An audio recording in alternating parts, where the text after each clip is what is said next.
Olá, pessoal do sexto ano, né? Vamos aqui mais uma aula, certo? Nós vimos na semana passada a semana 31, né? Então, nós somos a única sala que estamos na semana 31. Já vimos, quer dizer. Então, agora nós vamos para a semana 32, tá? Então, nós vamos começar o capítulo 10, Ambiente Global Conectado, certo? Então, a gente começa com uma questão, o seguinte: os problemas ambientais, né? Que vocês já estão cansados de, por exemplo, ver sobre eles, falar sobre eles, a televisão a toda hora, né? Fala sobre esses problemas. Então, quer dizer, eu tenho uma pergunta a fazer para vocês. Eles devem ser compartilhados por todos ou apenas pelas regiões que estão sofrendo com eles? Pensa aí um pouquinho, né? Bom, eu tenho a minha opinião. Eu posso dizer para vocês que eu acho que deve ser compartilhados por todos, porque um problema ambiental em determinada região, ele afeta vários outros lugares. Eu não estou dizendo, gente, só do Brasil, estou falando em questões mundiais, né? Então tem vários problemas, nós temos que pôr isso em consideração. São vários problemas, mas nós estamos falando como um todo, né? Já se pensou no mundo, né, há muito tempo atrás, que os recursos naturais eles fossem infinitos, que eles renovavam, né? Os minérios, vários outros recursos, né? Os recursos fósseis que geram os combustíveis, que eles fossem infinitos. Isso, gente, há muito tempo atrás. Bom, chegou-se à conclusão, né, depois de muitos estudos, tudo, que eles são finitos, que eles acabam, né? E como fazer, então, quando acabar, né? E as futuras gerações que virão, será que elas não vão usufruir desses recursos naturais? Né? Os combustíveis fósseis, eles não geram novamente, acabou, aquele que gera o petróleo, né? Outros exemplos aí. Então, nós podemos usar, quer dizer, a sociedade, né?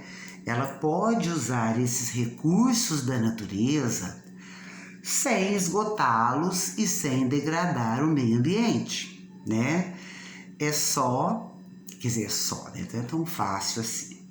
É usar aquele termo que nós já vimos na aula passada, que é o quê?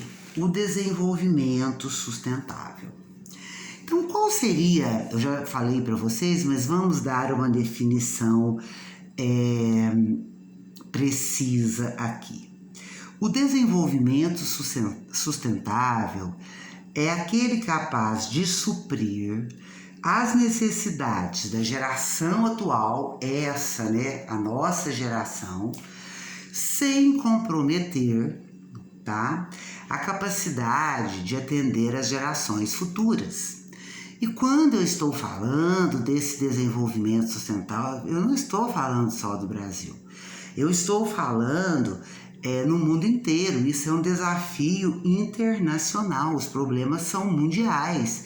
É porque a gente escuta muito falar, né, da questão da Amazônia, o Pantanal, né, que aconteceu atualmente, o desmatamento da Amazônia, a queimada do Pantanal.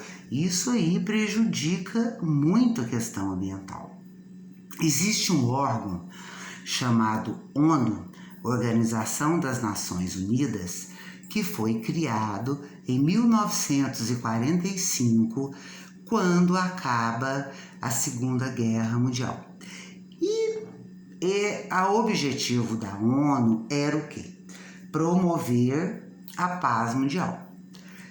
Este órgão, gente, ele foi crescendo ao longo do tempo e dentro dele foi surgindo outras questões e também tem dentro da ONU um lado da questão da proteção ambiental, tá? Então, este órgão que é extremamente importante, tá?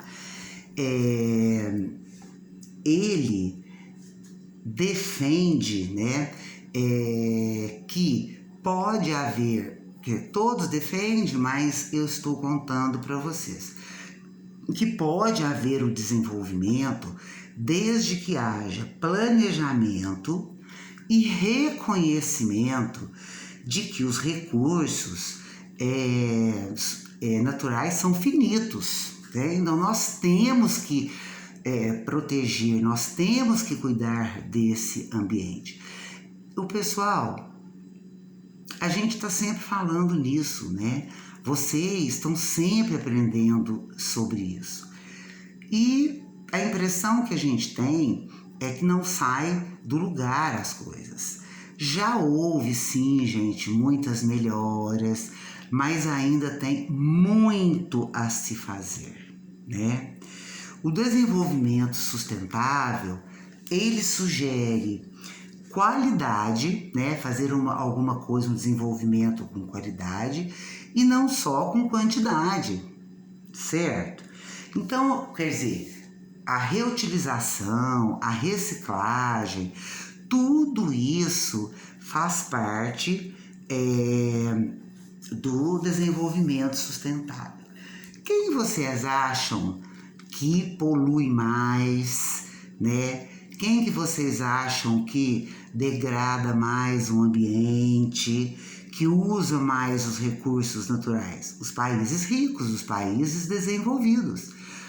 Não somos nós, né? Nós temos alguma atitude, sim, que nós estamos degradando o meio ambiente.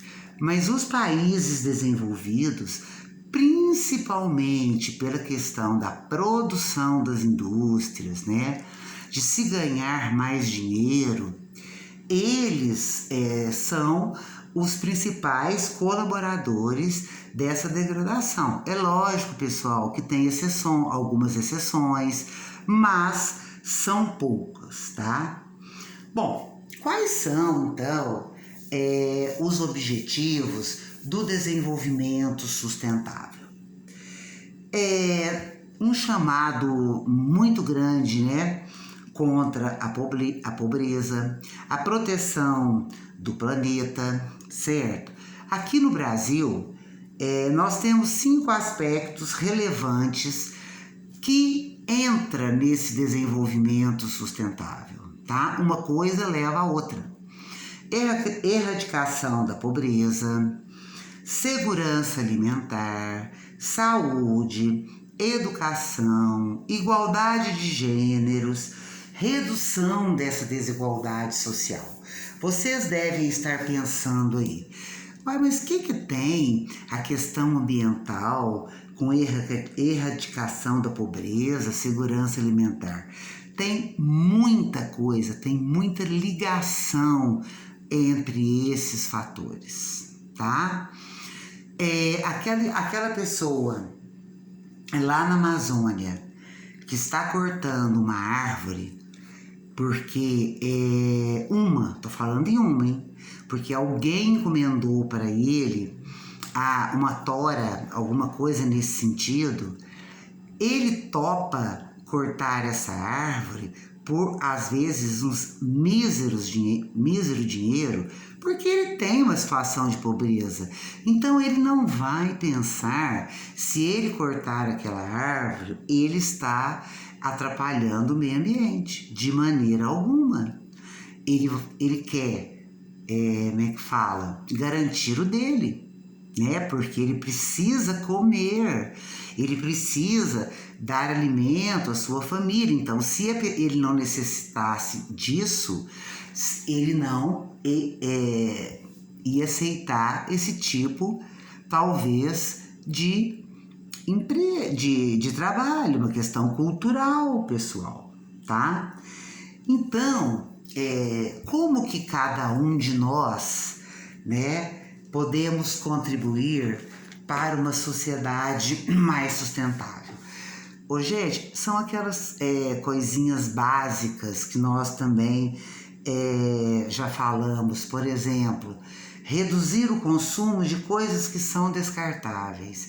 Vocês já viram tanto de embalagens, por exemplo, que nós compramos de produtos alimentícios, vamos passar por aí, e que nós estamos depois descartando? Eu também faço isso, não é só vocês não, pessoal. Então, quer dizer, vários produtos, né? Então, ou essas embalagens, elas têm que ter uma campanha para que elas sejam recicláveis, ou você está jogando fora, sei lá, o pote do iogurte, né? Que mais? O saquinho de leite, a caixinha de leite, tudo isso. Isso aí é uma contribuição muito grande para a poluição, não é isso? Eu acho que alguns anos atrás houve uma lei aqui no Brasil que as sacolinhas do supermercado elas teriam que ser recicláveis, né? Aí começou, tá, tudo bem, as pessoas começaram a seguir. Eu não sei nem a quanto anda isso, mas eu acho que elas não são recicláveis. Por quê? Porque os supermercados, ele passou a cobrar para as sacolinhas. Então, encareceu para o consumidor, né? Aí veio essa ideia de você levar a sua sacola e tal. Deu certo durante um tempo, já vi algumas pessoas, mas não teve muita, acho que, duração. É lógico que tem gente que faz. Então, quer dizer, como que a sociedade pode fazer? Economizar água, né, nos gastos domésticos, reciclar, né? Tentar reciclar, não é você fazer daquele pote alguma coisa, mas não jogar sempre fora, talvez dê para reutilizar alguma coisa. E existem então pelo mundo, pessoal, em relação a tudo isso, muitos debates, é isso que nós vamos ver, conferências internacionais sobre o ambiente, né? E que essas conferências obtiveram resultados diversos, alguns positivos, alguns negativos e assim por diante. Então, a primeira que nós vamos ver foi a Conferência de Estocolmo, né? Estocolmo fica na Suécia, tá? E foi a primeira grande reunião de líderes mundiais, porque nessas reuniões quem participa, né, são os líderes mundiais, ou os representantes desses líderes para discutir medidas a serem tomadas nessa preservação do ambiente, tá? E depois dessa reunião, houve sim mudanças, né? Alguns países, eles passaram a definir medidas, né, para minimizar esses danos ambientais, colocando políticas públicas, leis de proteção do ambiente e assim por diante. Aqui no Brasil, no caso do Brasil, né, as mudanças ocorreram logo após a Conferência de Estocolmo, que foi em 1972, que foi a criação da Secretaria Especial do Ambiente, né? E essa secretaria tem como objetivo zelar pelos recursos naturais, quer dizer, usar os recursos naturais de uma maneira racional. E depois disso, gente, foram surgindo outros órgãos no Brasil, algumas leis e assim por diante. Na página 28, se vocês pegarem aí o positivo, vocês vão ver ali a evolução do desmatamento na região de Altamira. São duas fotos que nós temos aí, uma de 1996 e a de 2006. Vocês podem ver, os pontinhos brancos é a questão do desmatamento. Vocês podem ver que houve um aumento, né? Um aumento grande. Depois nós tivemos outra conferência que foi a Convenção de Viena, né? Em 85 e o Protocolo de Montreal em 87. Essa Convenção de Viena, gente, o grande objetivo dela era discutir sobre o uso de substâncias que estavam causando, né, danos à camada de ozônio. Só para lembrar para vocês, o que é a camada de ozônio? O objetivo da camada de ozônio é filtrar, né, e impedir a passagem dos raios ultravioletas, né? Por isso, pessoal, que hoje em dia nós estamos usando cada vez mais protetor solar, não é isso? Por quê? Porque já que existe o buraco da camada de ozônio e uma de suas finalidades é impedir, né, a passagem desses raios ultravioletas, e esse buraco existe, esses raios estão passando, e eles não fazem bem para a nossa pele. Então, isso existe também, né, uma política de venda das farmácias, dos protetores solares, tal, existe um debate sobre isso, mas nós temos cada vez mais que usar, né? A camada de ozônio, pessoal, ela fica entre 20 quilômetros a 35 quilômetros aí na estratosfera. E o que gera, né, esse buraco da camada de ozônio? Eu vou ler aqui porque eu não guardo. São os gases chamados clorofluorcarbonos, CFCs, né? E os hidroclorofluorcarbonos, tá? O que é isso? Aonde que vem esses gases? Esses gases, eles são usados nos sprays aerosóis, aquele que agora está na época de pernilongo, você vê para matar pernilongo, no desodorante, que às vezes é aerosol, todos esses que você aperta e tem esse efeito. Também é encontrado em refrigeradores, né, em condicionadores de ar, no ar-condicionado, tá? Existe uma lei que desde a segunda metade de 1990, que esses gases são proibidos, tá? Mas mesmo assim, existe a compra, né? Você vai lá no supermercado, você compra. Eu mesmo comprei esses dias para matar o pernilongo, né? Porque tá demais, não tá, gente? Quer dizer, o buraco, mesmo com várias medidas, esse buraco da camada de ozônio, ele está aumentando, tá? Houve também uma conferência de Guijara em 2016, que também tinha o objetivo de, como é que fala? Proibir, né? Tomar medidas contra possíveis, como é que fala?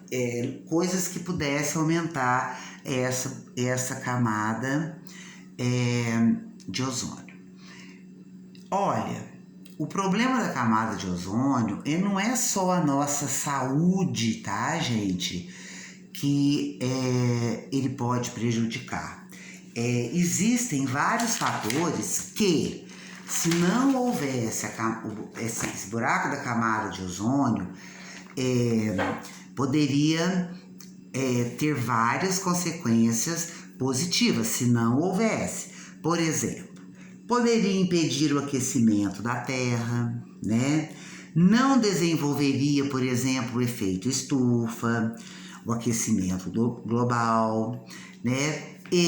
As doenças como câncer de pele, não haveria, né, o derretimento das calotas polares, aonde provoca o aumento do nível dos oceanos, né?